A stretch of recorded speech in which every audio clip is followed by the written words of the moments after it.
Welcome to the FA Football Forum. This podcast episode was from a series delivered back in 2020 to help support grassroots clubs and leagues. This was delivered on a webinar platform and therefore may not make too much sense unless you've got the documentation to hand, all of which is available within the description below. With this being delivered during lockdown, sometimes the audio quality may differ. Please bear that in mind. But as always, if you've got any questions or you've got any inquiries in particular to this episode or any other episode, please reach out to us by emailing clubsprogram@thefa.com. So what we are doing is we've looked at informing clubs the benefits of gift aid, and basically, as I've mentioned, showcase the club. And we have a guest, Keith Hardy from Wyrley Juniors, who's going to basically tell you about their journey as a club, and also then how they utilise gift aid and access gift aid. Hopefully, we'll have Dr. Robert Bradshaw joining us. I know he's having a few technical problems at the moment in joining us, but hopefully he'll be joining us. If not, I'll run through his slides because I know sort of like the service that he provides and what they do.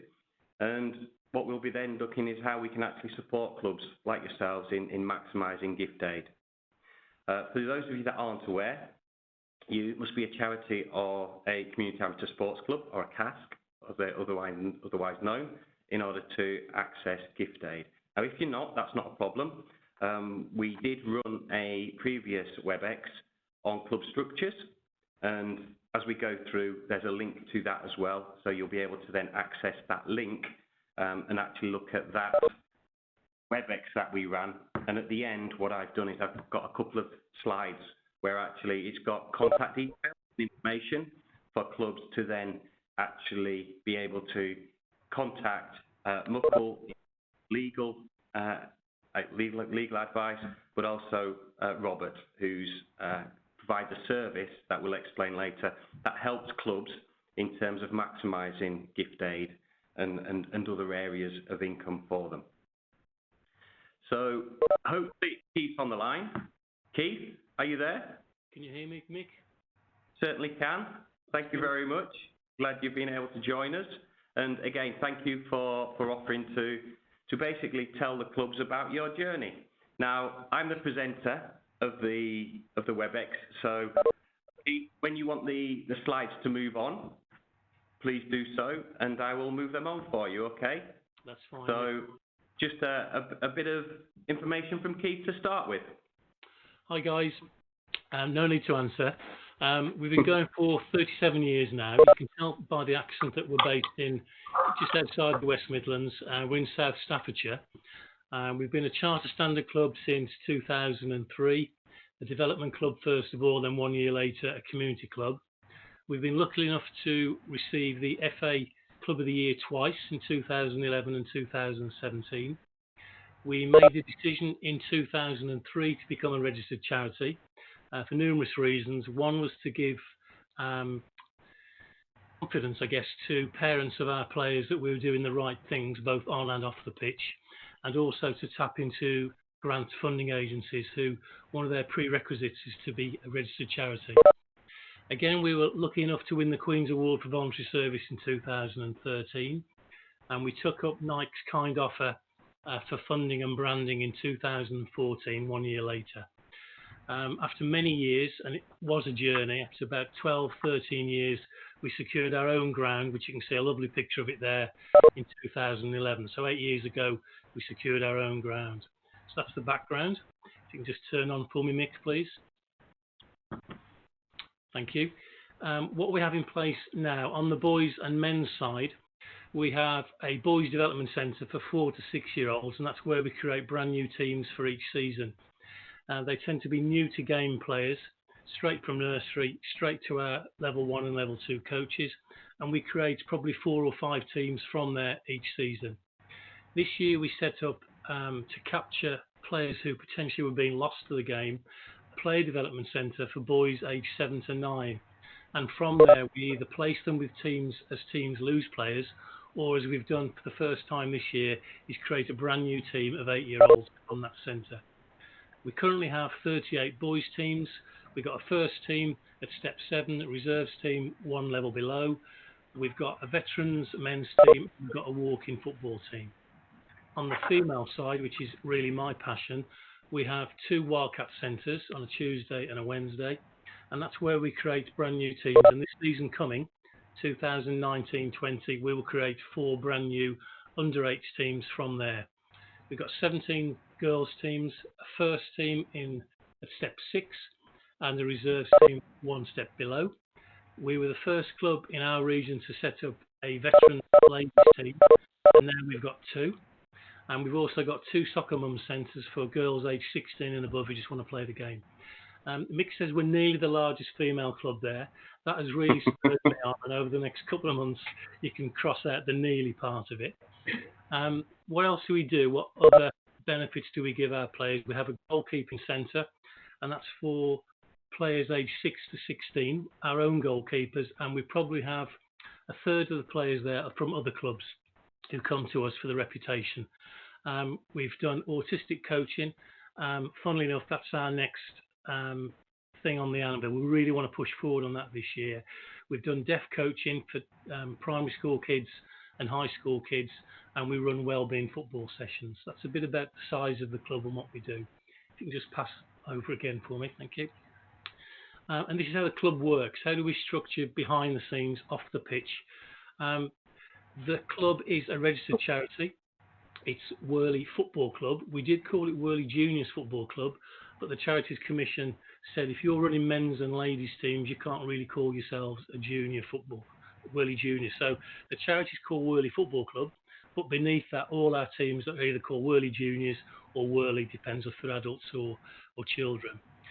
The charity owns a limited company and is the sole shareholder of Wyrley Juniors Football Club Limited. And that limited company operates our bar accounts because a registered charity can't have as its aim to run a bar. So it conflicts with the football side of it.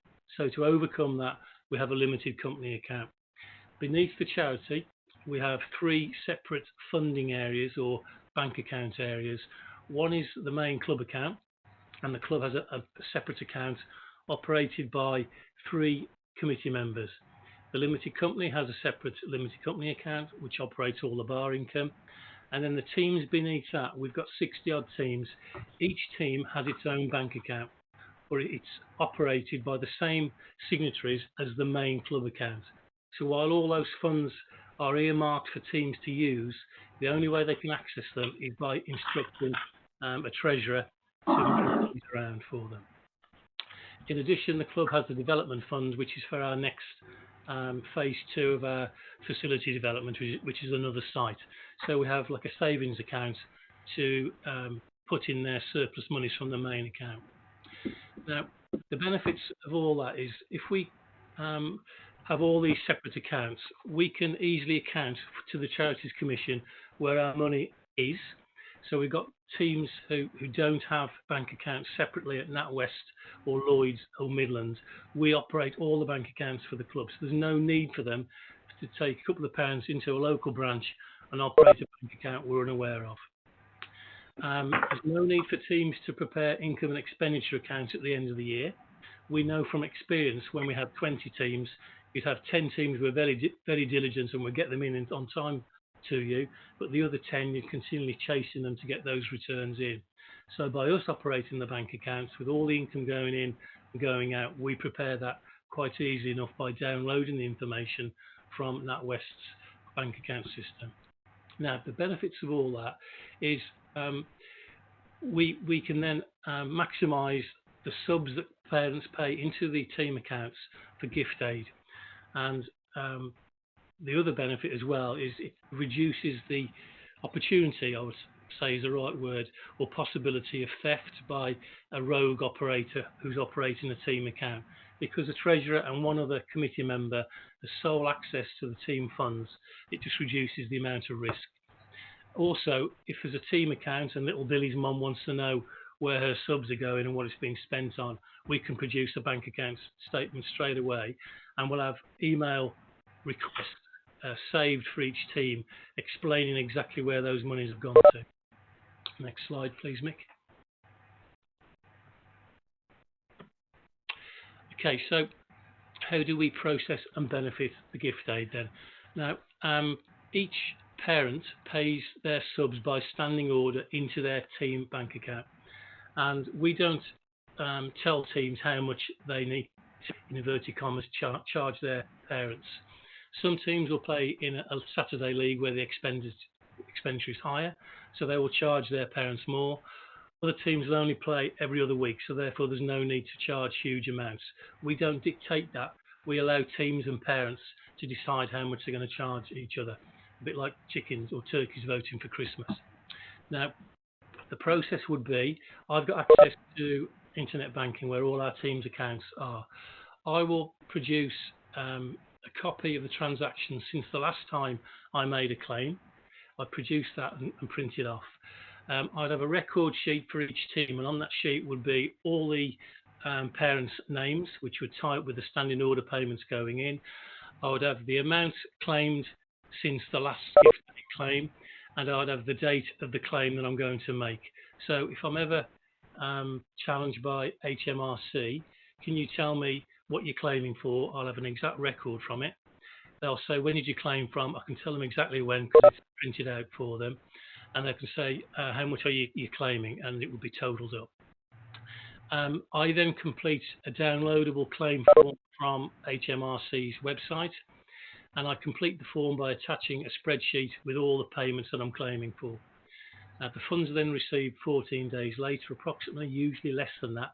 And we reward our team for making sure all the subs are paid by standing order by giving them 50% of the benefit of the gift aid claim. So the club keeps 50% for its development, in other words, the next site that we're trying to develop, and the team is rewarded for the amount of the gift aid claim that we're claiming, half of it.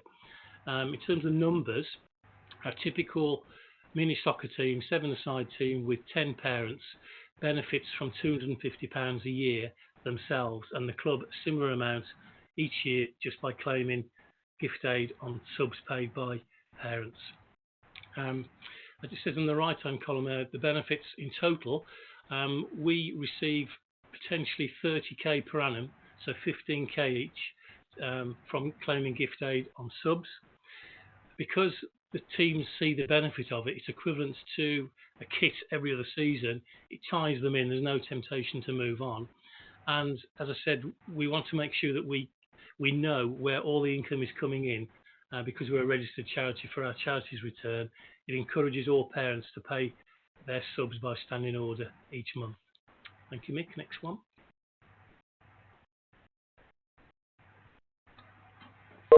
Thank you. What we also do as well, we encourage all of our volunteers within the club to claim mileage for any journeys they carry out whilst operating on behalf of the club or the team. So we see a volunteer being obviously the manager, clearly an assistant coach. It could be the team secretary who goes to matches and just make sure subs picked up. So some teams may have 3 or 4 volunteers with all the claim mileage using the form that we've developed, the standard HMRC mileage rate, which is that form is then handed into a committee member and is checked off against the last time they made a claim, and also to make sure that the mileage appears accurate. We then give a check for the amount they're claiming to the volunteer, and we expect them to donate that sum back. Clearly we can't force them to, but everyone that we've asked to do this process has donated the same amount back to the club. We can then count that amount as a donation, and we will add that to the next gift aid form that we claim. Again, the funds are received 14 days later, and we reward the volunteers linked to a particular team for completing that mileage return by splitting the benefit of the gift aid 2 ways. So the club keeps 50% and the team keeps 50%. And the benefits, again, it ties the teams in, and the benefit to the club just from mileage, but we're scratching the surface because potentially or probably only 20% of our teams do this, yet because of the mileage they are carrying out week in, week out, it's already worth 10k per annum to us. It could possibly, we think, be worth about 30k per annum. think that might be the last slide, Nick.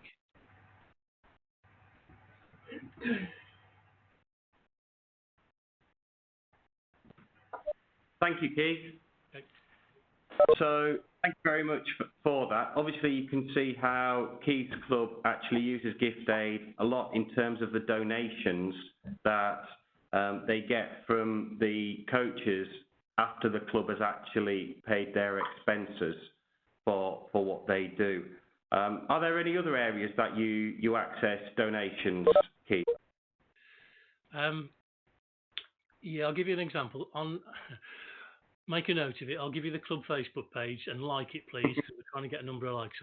But, on there at the moment is an auction, and I've donated 3 things on there, personal things that belong to me. We'll probably raise about £150 from that, so nothing major. But I will claim 25p.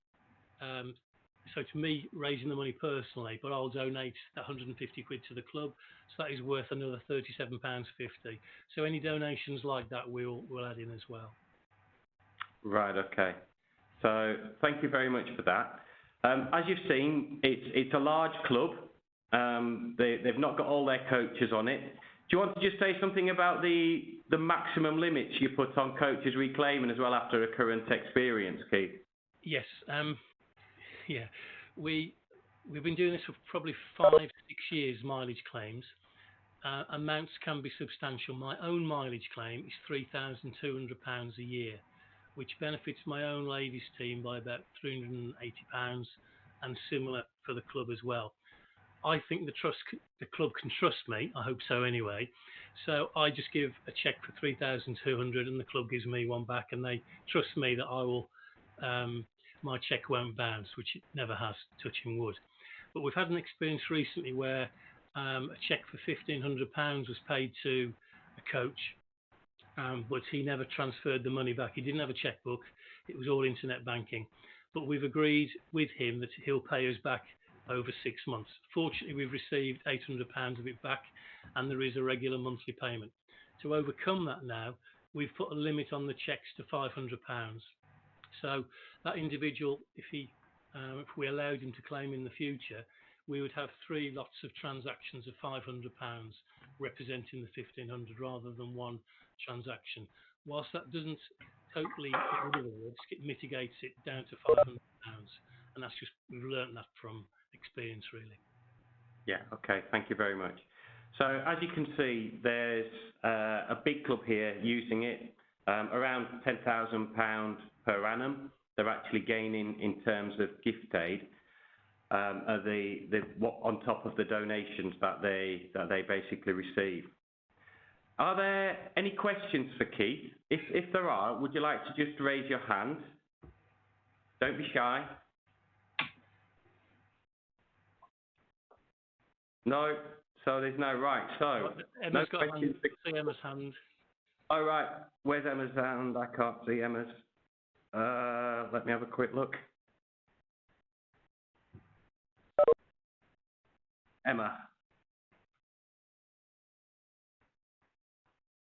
Emma? Yeah, can you hear me, Mick? Certainly can. Good. Keith, I just wanted to ask you about the gift aid on the subs. I was always led to believe that you couldn't claim. Do you claim on the whole subs that you receive, or just part of them? We claim on all of it, and it's through advice that we received from someone who works for the FA. Mick can share his name, and he's got email confirmation from HMRC, which shows that if a third party is paying subs for the benefit of another third party, you can claim gift aid on it. So, for example, a parent pays subs for their child to get the benefits of being a member of the club. That is paying a sub for the third party. Right, okay. So do you not have to, because I always thought you had to take out your costs, so your ref fees, your league fees, and everything that goes with match day. We haven't had an HMRC inspection yet, but the chap I'm talking about has. I don't know if Mick wants to share his name, and they've gone through it with no problems, apparently. Right, okay. I think, Emma, you're absolutely right. There's variances in what the advice HMRC give out, and this is something that I wanted Robert Bradshaw to sort of like clarify for everybody, because there are instances where clubs are doing this, but there are also other instances where they've not been allowed to do this as well. So there are variances, unfortunately, so it's not clear cut. Well, this is what's always stopped me from actually making a claim, because I've never had it clarified as to what's acceptable. Right. Well, hopefully, I'm going to now try. Unfortunately, Robert's not been able to actually log in, but by the wonders of technology, I'm just wondering, can you hear Robert now? Robert, are you okay to go ahead? Yeah, I'm here. If you can hear me, I'm all good to go. Can people hear Robert? Yeah. Excellent, right. So it's not how we want to do it, but it's working. So I'll just introduce Dr. Robert Bradshaw, and just to give you a bit of background, Robert was a lecturer at De Montfort University and worked with a number of undergraduates and graduates from the business school, who then worked with local clubs. And what they did was basically looked at supporting clubs through the application process for charity or CASC, and then supporting them in accessing giftaid as well. So without further ado, I'll pass you over to Robert, because he'll explain to you, and this is an offer that we're going to provide to all our pilot clubs, is to sort of like engage with Robert and the sort of like the community interest company that he's set up to actually look to support clubs through this. Okay, Robert? All right, thank you, Mick. Good evening, all. I'm hoping you can hear me okay. Please do raise your hands or let Mick know if it's not coming through okay, and I can try and go over it, or we can see what we can do. So Mick's asked me to go over some of the issues around giftaid. And like Mick said, we've been doing this now for several years, working with amateur clubs to try and get them to, first of all, a situation when they can claim giftaid, and then how to actually benefit more from claiming giftaid.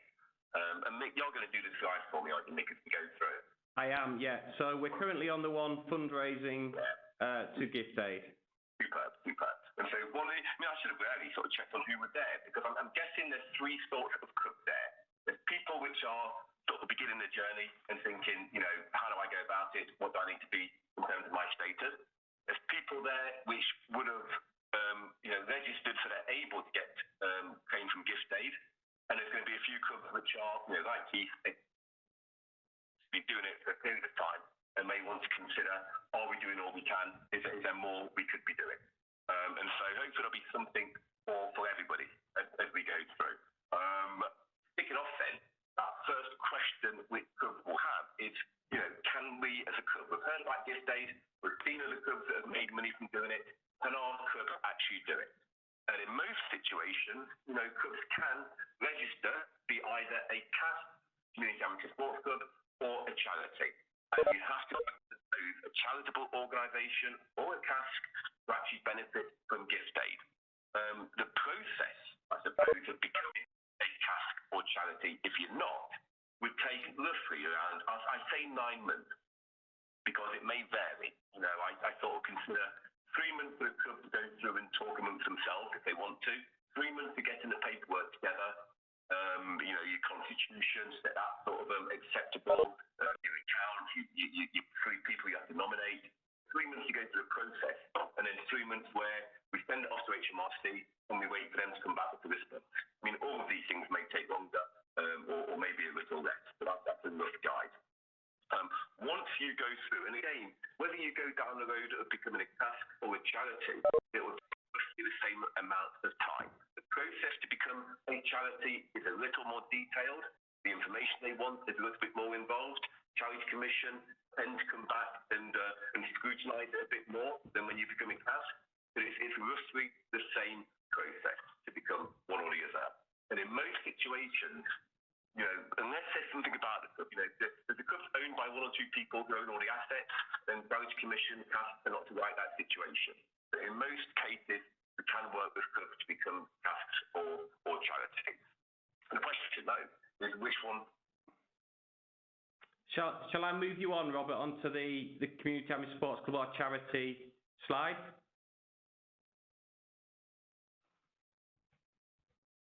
Yeah, So, Robert, we've gone on to the charity or CAS slide.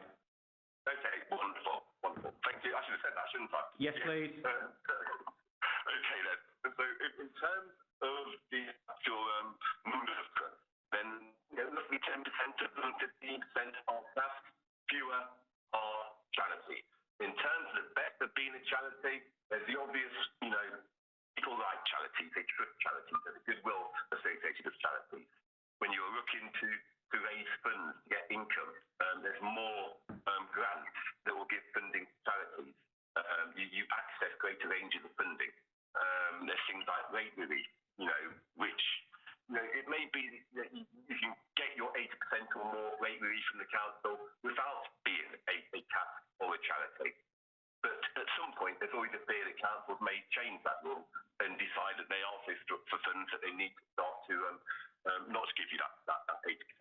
And if you're a CAS or charity, it's guaranteed. And so it's not going to be taken away from you in the future. And then there's always a potential for gift aid, of course, because of the tax relief. Gift aid, as people are saying, is just a notion of paying tax back on donations. The idea is that your members, your volunteers, your people in society, in the community, may donate money to you, and if they are taxpayers, if they sign a declaration form, then you can claim gift aid back on those people.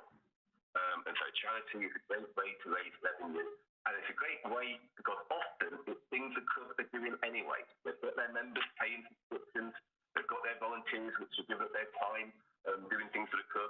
It's claiming back on things you are doing as an organisation. For CAS, again, there's lots and lots of benefits. In some ways, not as many as being a charity, but then lots of people prefer CAS because they see it as less intrusive by the Charity Commission or easier, an easier level to get to than being a charity. But both of them have advantages. Both of them are good tools to go through. Just quickly on to the next slide, then, please, Mick. Yeah.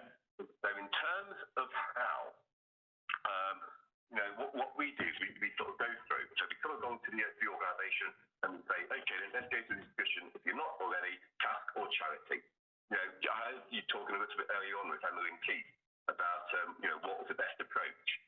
And the scary thing that you were saying, as Mick was saying, is that they give guidelines, HMRC.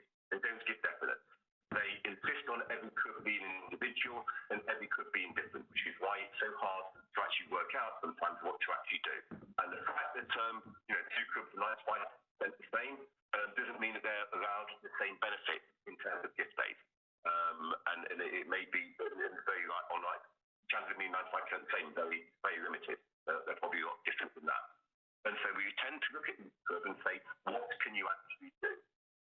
And so we go through a club, work out what's best for you, CAS or charity. Once we've done that, we'll go through a process of registering you with HMRC. And even in that process, lots of clubs at the moment are currently registered as being either a CAS or charity.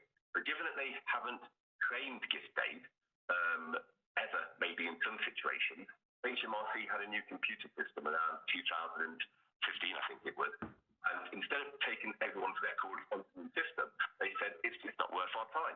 If people are already claiming gift aid, we'll take them across onto the new system. If they're not, we'll deregister them. If they ever come to claim gift aid, well, then we'll put them onto the new system. But the process takes around 3 months. And so we need to check with HMRC if you are good to go, as it were, to put in gift aid claims. Once we've sort of determined that, we then start to work with you to say which are the best ones for your club. In terms of generated income, probably the biggest one, as Keith was saying, is on the members' payments. But to gain on members' payments, to submit for gift aid, you have to be a charity. That's one of the biggest differences between a charity and a CAS. Not claim on members' payments, a charity can. And so you start to look at the club and say, all right, then what's your situation? Can we claim on members' payments?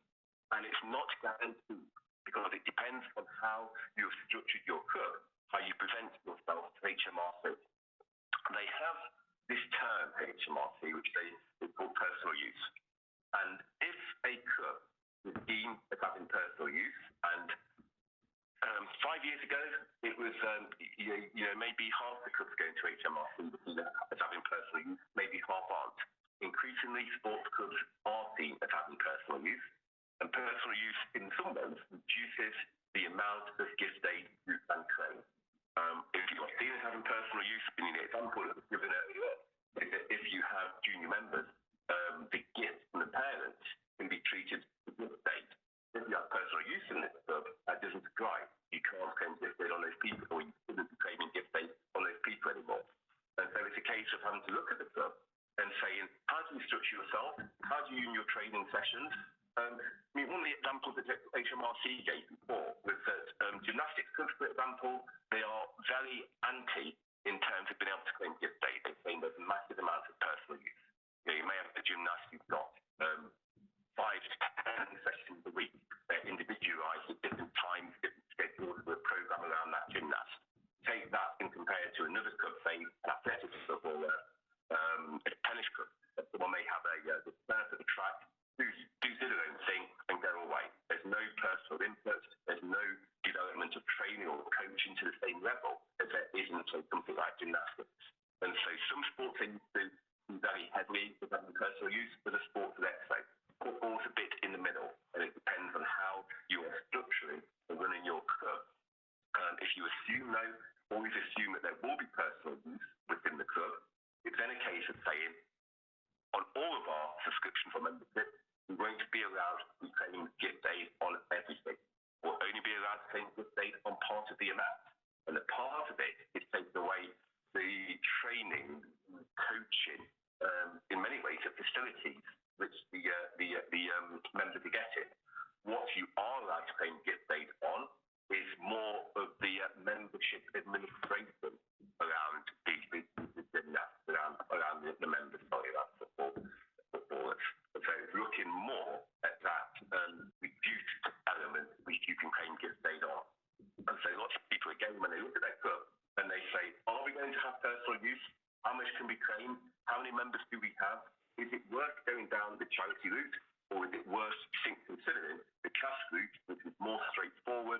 We're going to have to submit accounts each year to charity commission, which is easy to achieve. And so it's a case of looking at the balance and seeing between the two, which is better. We then help with calculating claims, and so what the different tools and how you go about calculating the claims for those. We all look at members and their payments, how much of those members can we claim on.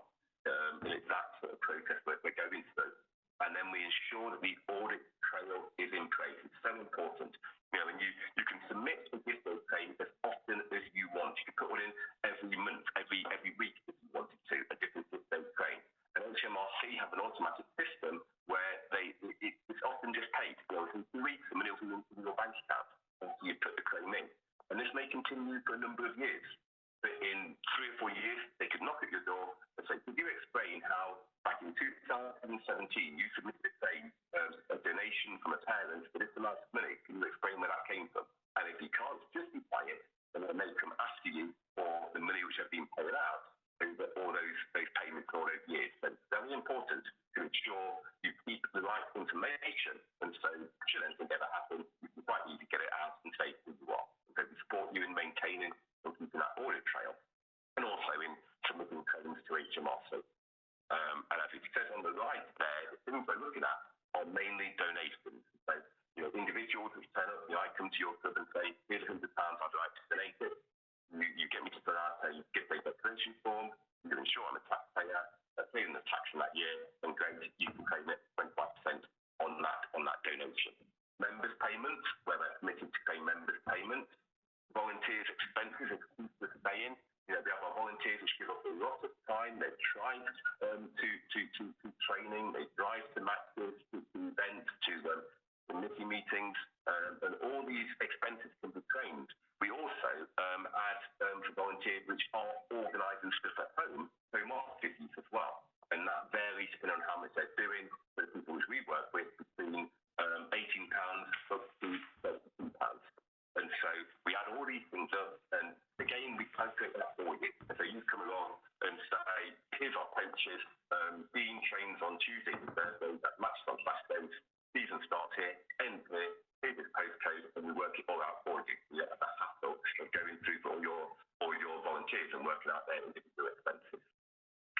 finally, there's the sponsorship income.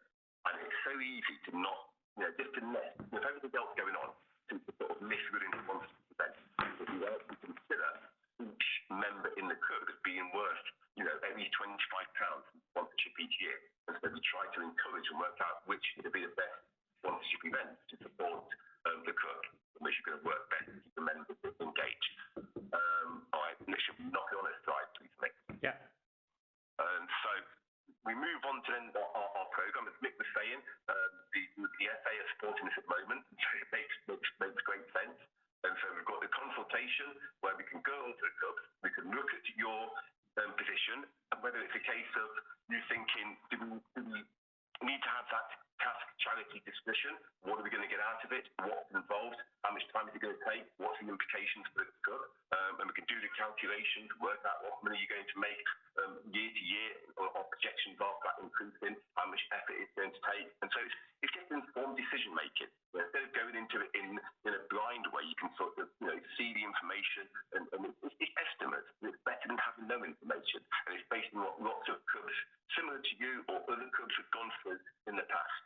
And then we support that process in terms of either you saying, well, we want to do this, can you help us with this? Or can you just take it on and manage the process for us? Whichever works best for you as a club there. And it's just giving you that peace of mind where you're thinking things are being put in place. And because we're onto it, I suppose, it means that it keeps getting done and it keeps growing.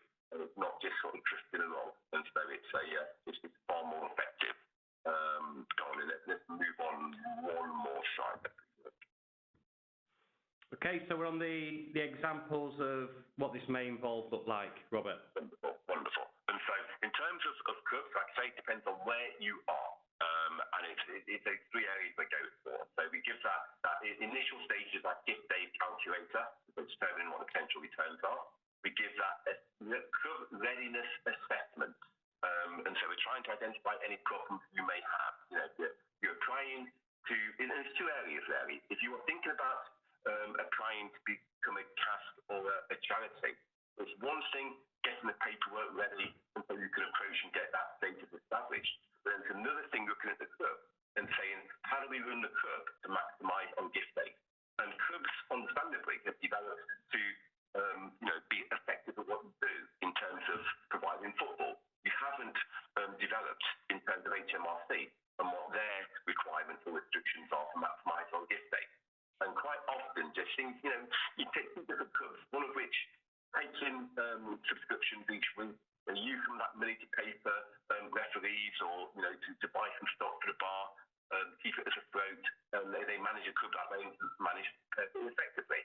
Another club puts everything to the bank account. HMRC are going to look at the club effective to the bank account and say, fantastic, we can treat that as giftaid income. Another club, they won't allow it. Two different clubs. One club takes in subscriptions, memberships each year, and doesn't distinguish what they're for. Another club distinguishes this element for the administration cost. That element is for the training and coaching cost. The second club can claim giftaid on part of it. The first club can't claim giftaid on any of it. It's just a case of structuring yourself and presenting yourself in such a way that when you come to claim giftaid, it's all clear and HMRC can see it and say, yeah, that's fine, that was in our guidelines, as opposed to not having that knowledge. And what we like to think is the most important aspect is give that hands-on support. And so I could have left the month last year, where we initiated this to begin with, but I've kept in contact with Montfort and also worked with Loughborough and started working with Bedford for clubs further down south as well. And so we have our three student points where we attract students. Initially, we like you to bring in the student support worker, and our student support workers are great, but you've got 40 volunteers, you need to have their expenses calculated. If you need to work with somebody about increasing your take effect, when you've got 10% of your people to engage in with giftaid or members, then you can do some social media promotion, some marketing campaigns to sort of get that membership level up. And so they're great for working with the club and developing the club in terms of giftaid. And then those benefits, I suppose, come down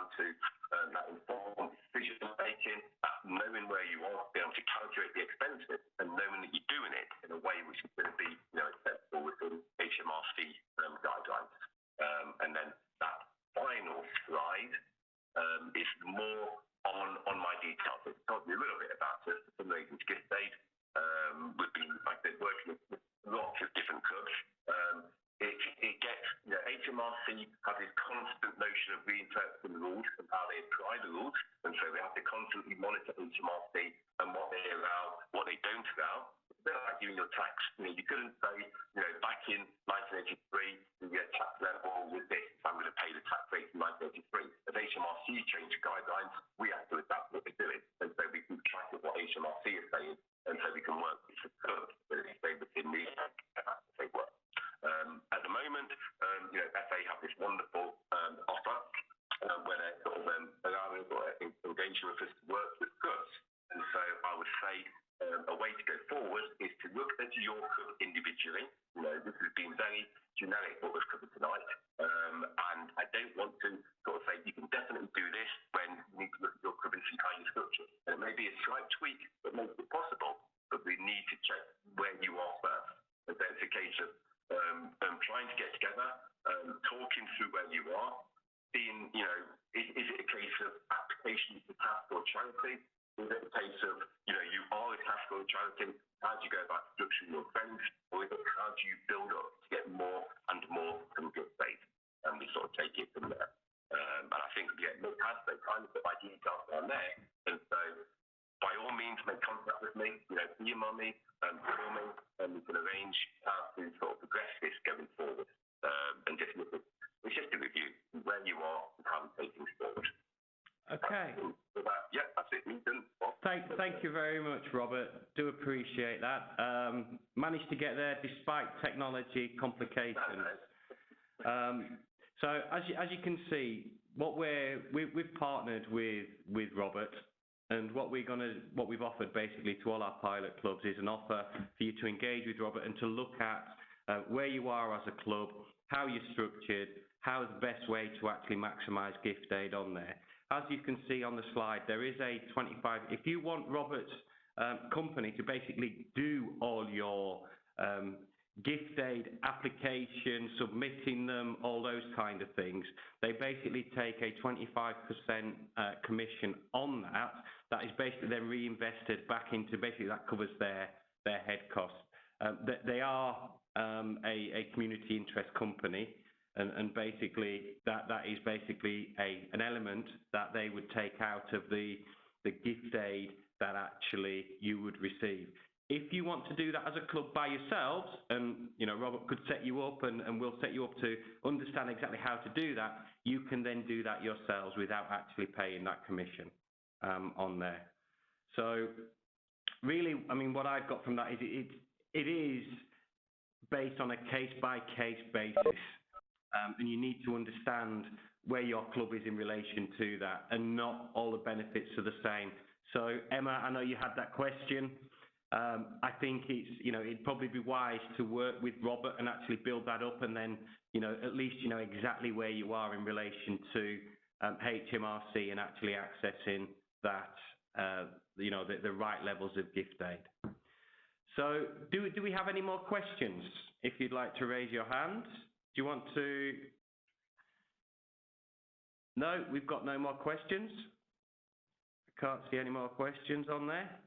So the final slide for me is just to refer you back to the last WebEx that we did. If you're not a charity or a CASC, obviously Robert can sort of guide you through that. If it's more complicated and you're looking at incorporation and those kind of things, you can then also access legal help through Muckle, and the details are there. So I appreciate there's no questions. Can I just again thank you, firstly, for what you do. You run some amazing clubs and provide football opportunities for many, many thousands of players amongst yourselves collectively. So thank you very much for that. What we want to do is help you as much as we can. If there are certain areas where you think actually we need more support, let me know, and we can look at how we can actually then look at actually supporting you within those. There's a question come in from Robert. I would like to ask where the legal liability lies with the advice if it goes wrong. Thanks. So in terms of Muckle, what we do is we commission companies that actually provide the advice, and they have the professional indemnity cover to actually cover themselves in terms of providing that advice. That's why we, as the Football Association, don't provide that individually to clubs. We basically provide companies who then have that cover for them. That's the same with yourself, isn't it, Robert? It is. It's a difficult one because quite often what we're working with is information provided by the actual club themselves. And so we may come along and say, we would recommend this, but the information we get is club information which they then give to us to submit in a claim. And if the information, maybe a parent isn't paying tax, or maybe something else has happened, maybe they left the club and we were told they were still there. And so it's difficult to break it down. But yes, we do have indemnity cover, but it covers certain elements of the process which we can go through. It doesn't cover all elements of the process because a lot of it isn't in our control. Yeah. So those things that you're obviously aware of and you give advice based on the information you've received is basically covered in that. And that's exactly the same with Muckle. Does that help, Robert? Yeah. Excellent. Thank you very much indeed for that. Like I say, what we are doing is recording this, so we will then send that out. I can't see that there's any more questions. So once again, thank you for attending.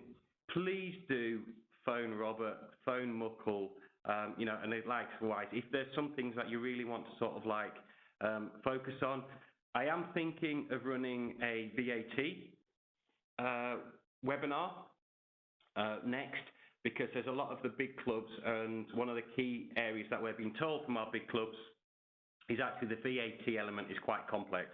So we do have a VAT specialist that the clubs can access, and what I will do is I will set up the next WebEx around VAT, as that sort of seems to follow on, especially when some of the clubs are looking at preparing for facility investment as well. So thank you very much for attending. We will share this going forward, but have a great evening, and thank you again for everything that you do. Thank you for tuning in to the FA Football Forum. If you like this episode and you want any more information, please visit thefa.com/clubs and leagues or email clubsprogram@thefa.com. If you want a monthly dose of this content, be sure to search the Grassroots Football Hub on YouTube or find In the Box on your favourite podcast provider. This is the podcast supporting grassroots clubs and leagues be the best places to play and enjoy the game.